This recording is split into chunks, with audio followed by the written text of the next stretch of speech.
Hello YouTube, Dave here again. Today I am really excited to be taking a look at a book that I've been waiting for quite some time now. We're going to take a look at the Alien Core book for the Starfinder 2nd Edition role-playing game. Now before I get any further into this, I just want to state for the record that this was sent to me by Paizo for the purposes of doing a review video, so I want to thank them for that.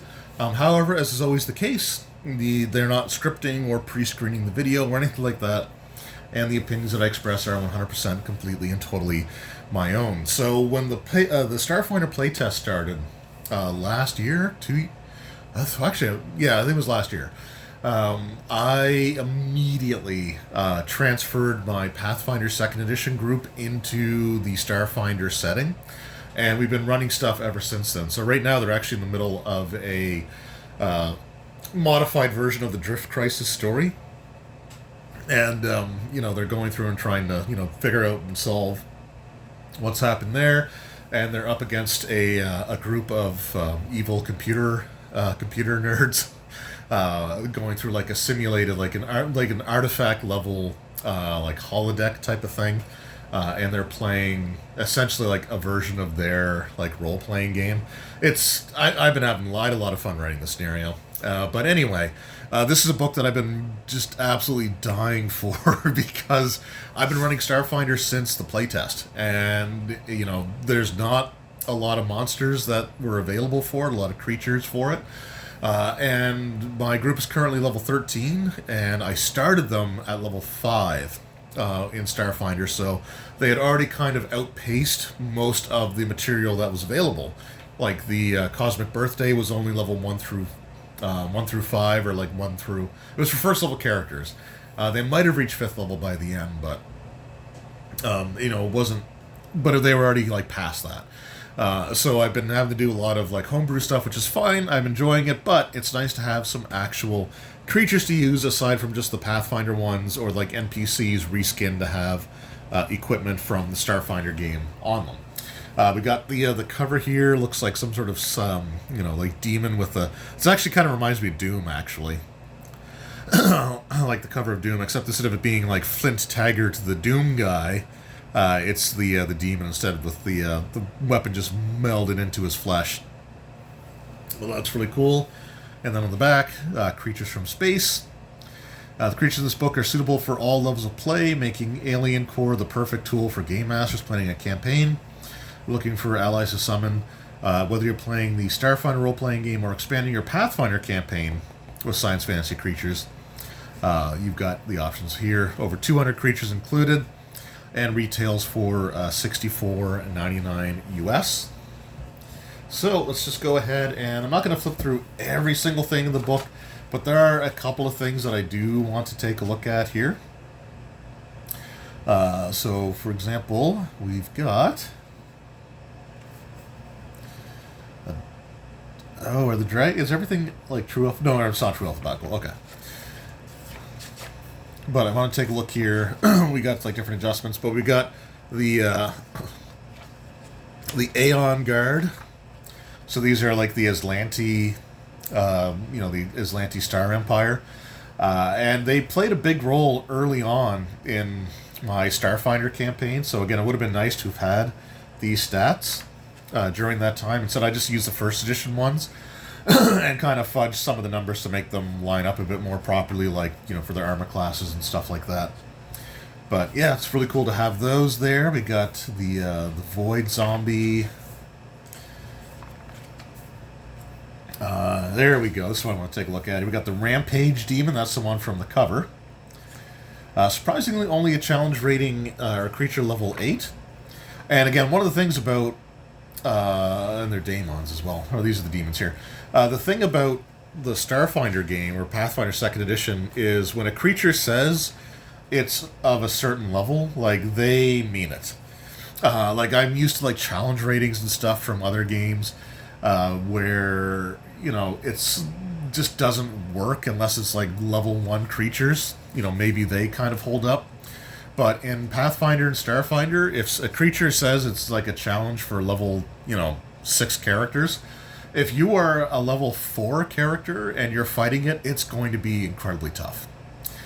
So they did a really good job of making creature levels matter. And here we got some dragons. Again, this is something I want to take a look at because in Starfinder First Edition, they didn't really do much for creatures like dragons. They had like one dragon stat block, and then it was a template that you would swap out to give them like different energy attacks based off of the different like chromatic dragon types that they were. So here we've got the Abyssium dragon. And he's got a radiation breath attack. That seems pretty gnarly. We've got an Akashic.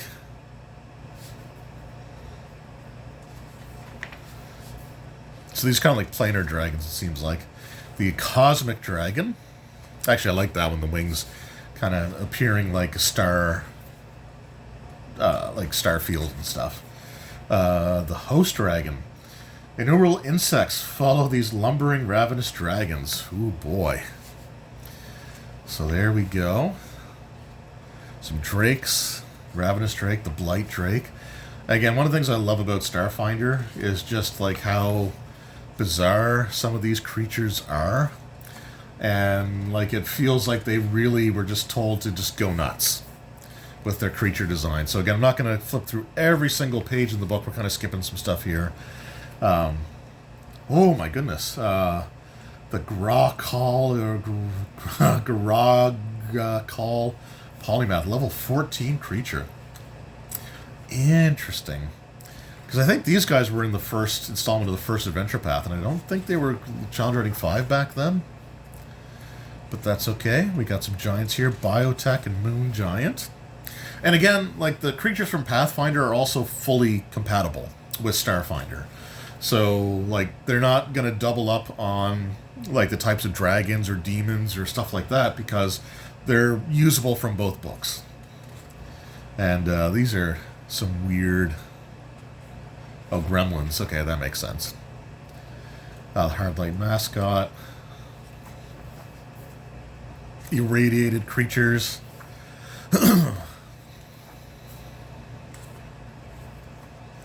Laser Wolf. Necro-linked white. That looks just gross, but I love it. We got the Necrovites from Eox.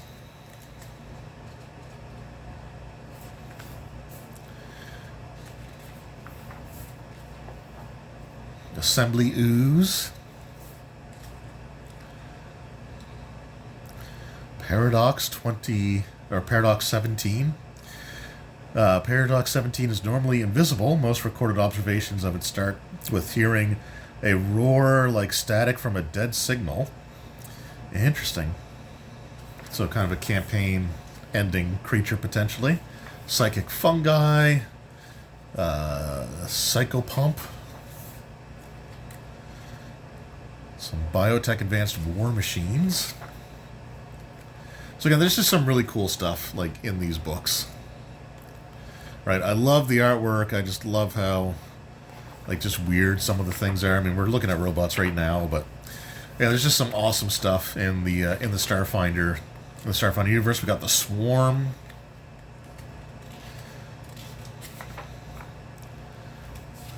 Another potentially campaign-ending creature. So there's some pretty good mix of stuff here. We got some new trolls, the Warp Troll and the Mutant Troll. Zombie Tech, Necrographs, and the appendixes. So there are some adjustments that you can make to things. So if you wanted to like make a robotic version of one of those dragons, for example, there's the adjustments that you can make to it. So that's really cool. We've got our elite and weak adjustments, which I do actually make quite a bit of use of in my campaign as well. So yeah, really great stuff there. And then on the back is an advertisement for Murder in Metal City, as well as the player and the GM core. So yeah, this is a really cool book to have. I'm so glad that it's finally out. And I will absolutely... Oh, it's registered mark. I thought that picked up a speck of dirt. And I will absolutely be using this in my campaign and adventure designs as I go forward. Yeah, I'm really happy that this is out. And it was kind of weird, like, the timing of it, because they released the player core and then the GM core the month after, but there was a month gap between the GM core and the Alien Core. Like, they did put out an adventure book in the meantime, which was like levels 1 through 5 again, so it's kind of like for this lower level introductory stuff. But yeah, this is just, again, an essential book for me. I love Starfinder, and as much as I enjoyed, Pathfinder 2nd Edition, I gotta be honest, like, Starfinder is kind of where it's at for me. Like, it's what got me back into Paizo in the first place, and I love the fact now that they are fully compatible. So you can use Pathfinder, adventures with Starfinder characters with just a few little modifications there, or, the other way around as well. So it's just, they've really done a fantastic job with their 2nd editions of their games, and I'm so glad that they use the same rule set now. So if you are into Starfinder, then this book is, I would say, like I said, kind of an essential thing to have at your table. You can get this from your local game store, wherever it is that you buy your gaming stuff there. And yeah, I'm also going to be getting the pocket edition of this book when it comes out, because I prefer the pocket editions because it takes up less room at my table. But until then, I will definitely be making use of this at my table and for the adventures that I design.